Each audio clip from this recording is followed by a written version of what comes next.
number to call up as always is 888-SAY-ESPN. That's 888-729-3776. A reminder that Mike Golick and Trey Wingo will be live from South Bend, Indiana this Friday, covering the USC Notre Dame matchup.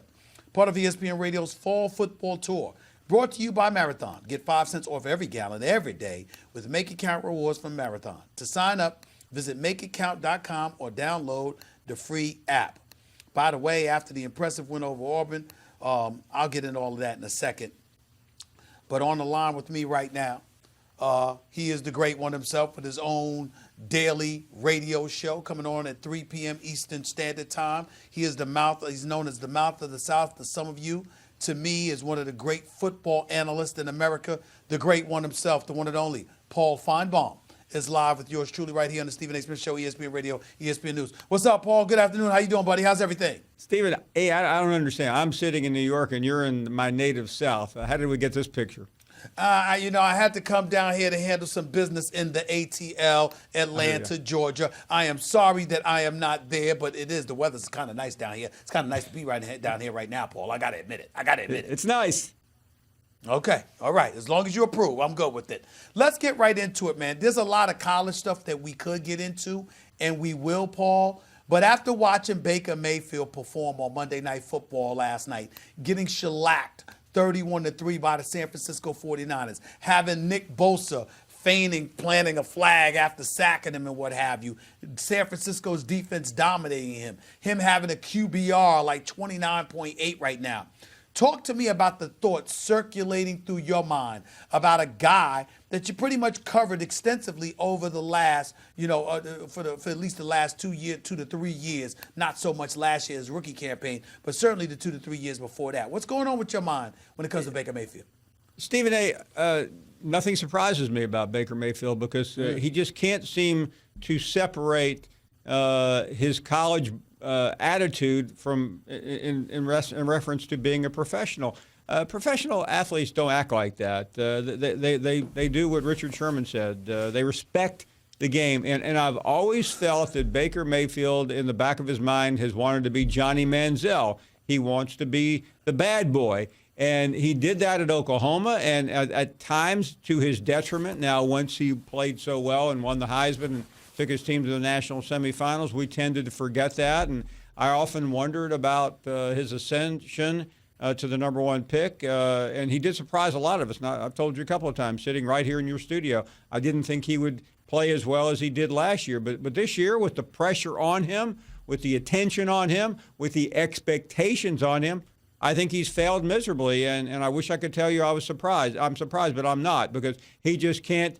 He's got to, if he's ever going to be an all-pro, he's got to have the right attitude. And right now, I think he cannot get out of his own shadow. Well, when you are of the mindset that he has the wrong attitude, Paul Finebaum, first of all, tell my audience specifically what are you alluding to, and number two, how long do you think it's been going on with him? I think it's been going on with him for many, many years. What I mean by that, too, Stephen A., is that he's always got to crack back at people. He's always got to tweet back at people. He's always got to instigate. Peyton Manning didn't do that stuff. Eli Manning didn't do that kind of stuff. The great ones don't. They just concentrate on their team. They watch film, and they lead their team to victories. And he's a good player. I'm not trying to act like he's a bum. He's not. But he just needs to grow up, and I think sometimes that gets in the way. I'm not blaming all of that on his pathetic performance last night. I mean, there's no excuse for that. But in the end, he's got to be a leader, and everyone always wants to say, well, that's Baker. You got to let Baker be Baker. Well, you know what? I saw Baker being Baker last night, and it was a total embarrassment.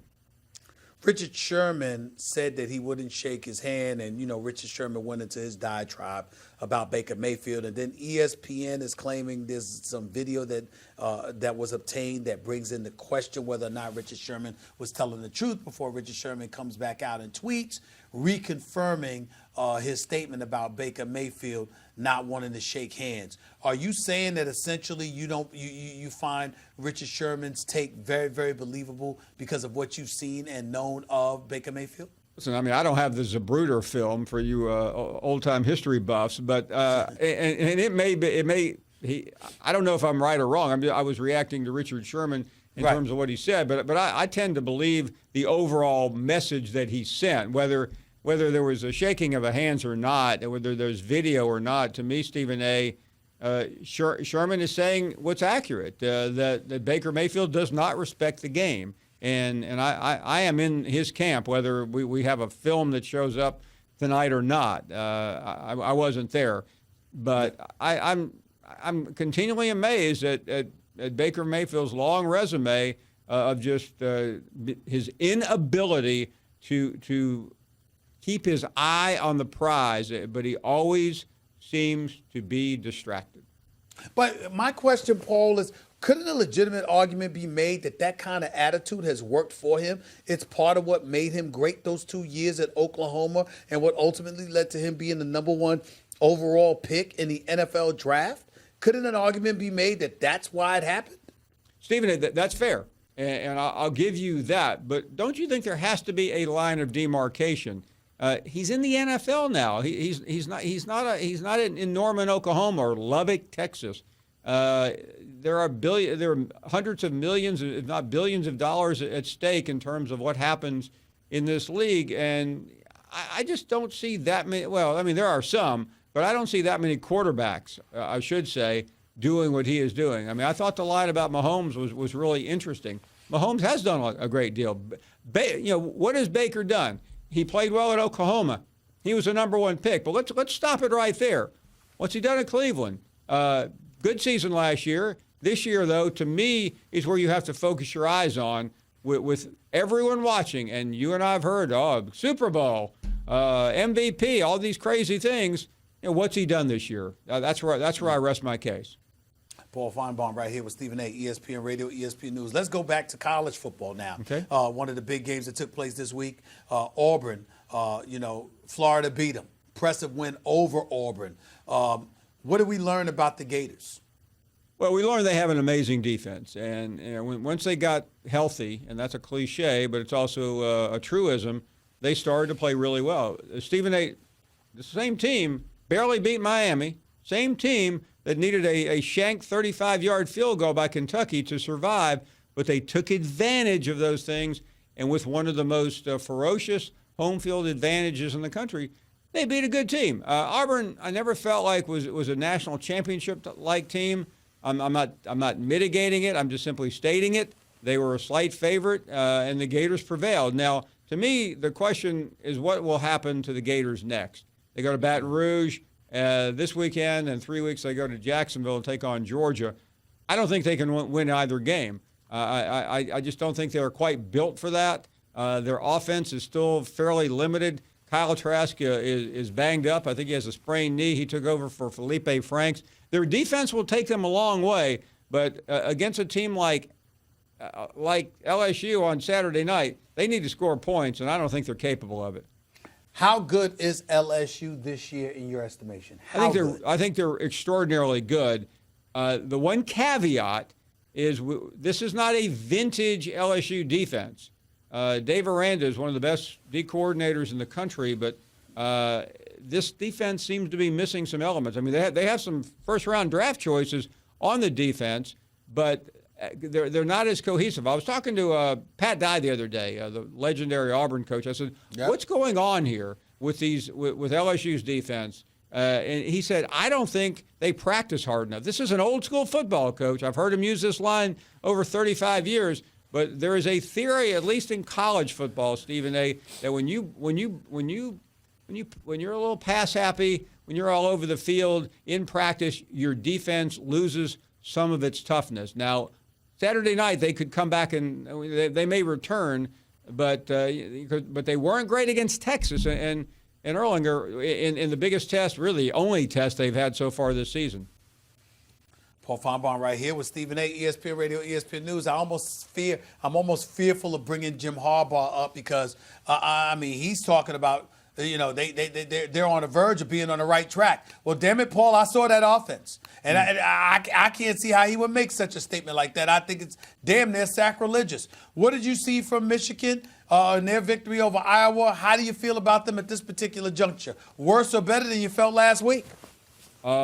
Not much different, really. I mean, what I saw was a defense that showed up, a great defense that was missing against Wisconsin. Maybe it was the environment. Maybe it was Jonathan Taylor. I'm not really sure what it was.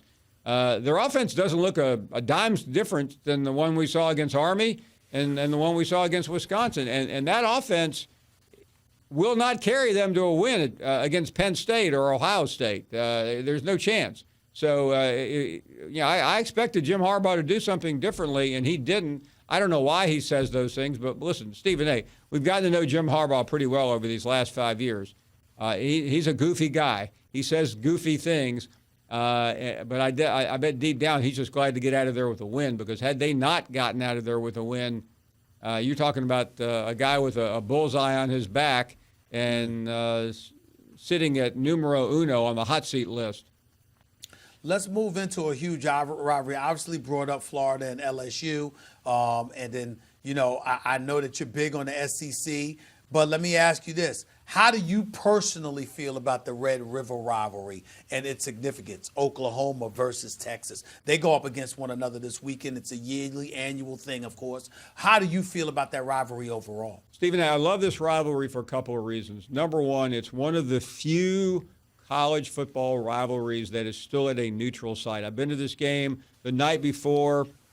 It's as crazy a party in Dallas as you will ever go to. And again, they're border states. They both have big rivals within their league. But I like the fact that we have maintained this. We have Georgia, Florida at the end of the month, but so many of these great rivalry games like that, Alabama-Auburn, for instance, used to be played at a semi-neutral site. A lot of Alabama fans. But why do you like it on a neutral site, Paul? I like the idea of them flip-flopping.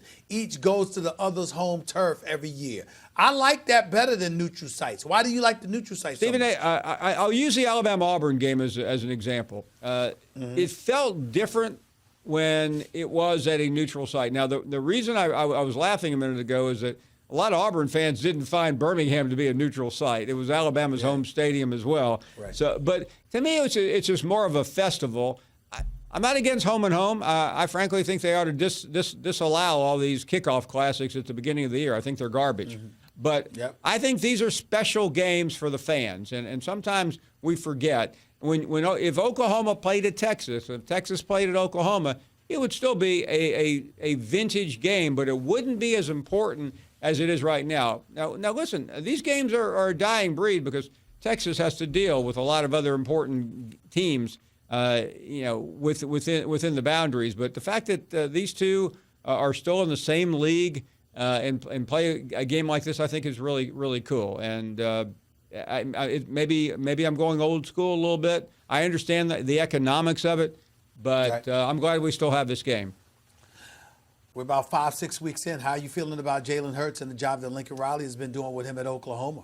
I think it's been fantastic. And Stephen A., I've been kind of in and around all day, and I haven't heard everything that was said, but I'm really of the belief that Lincoln Riley has done as good a job coaching the last couple of years, especially the offensive position, as anyone in the country. And I will be very surprised, if not shocked, if when Dallas makes a change at the end of the season, they don't load up a Brinks truck to his backyard and offer him $10 million or whatever the number is to get him to go to Dallas.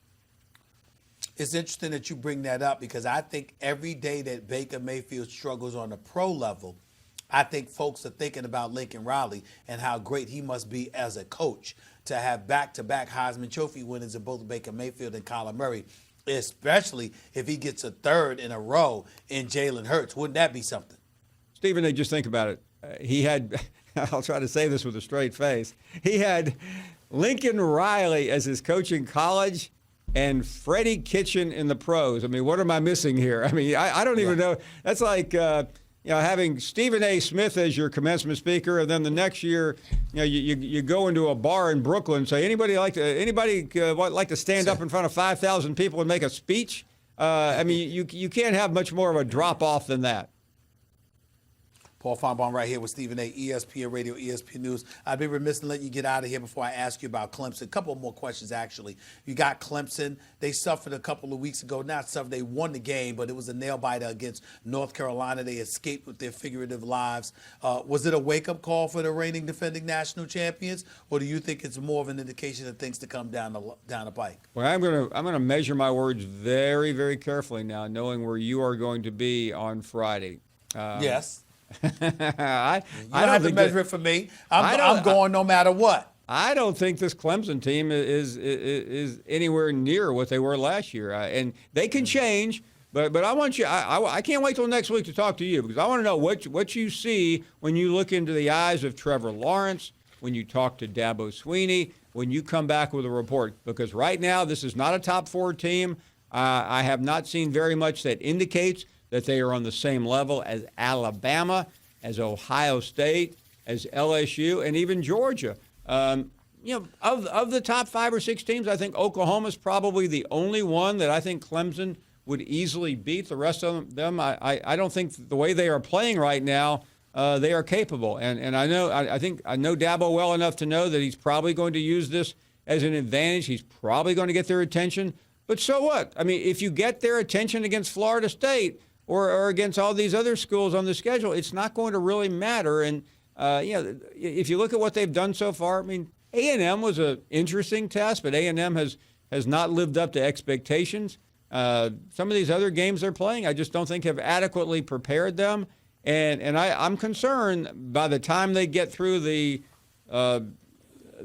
easy game that they'll play in the ACC championship game in Charlotte, will they be prepared for the playoffs? And I know Clemson fans hate when people talk like that. They will say, well, look what happened last year. Well, what happened last year is that Clemson had an elite defense. I don't think they have an elite defense this year, and the offense just seems to be a mess. Paul Finebaum, I'm going to give you one more chance, because you just rattled off about 4 or 5 teams you put ahead of the Clemson Tigers, the reigning defending national champions. Are you saying that if the playoffs were to begin today, you would keep the number 1 ranked team in the nation, the Clemson Tigers, the reigning defending national champions, you would keep them out of the college football playoff?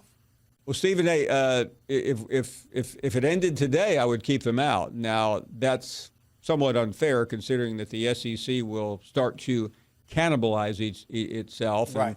And there's no way the SEC will have any more than one undefeated team. Now, I learned my lesson last week trying to argue with you about keeping. I got black eyes and bloody noses all over the place because of that rant that you went on.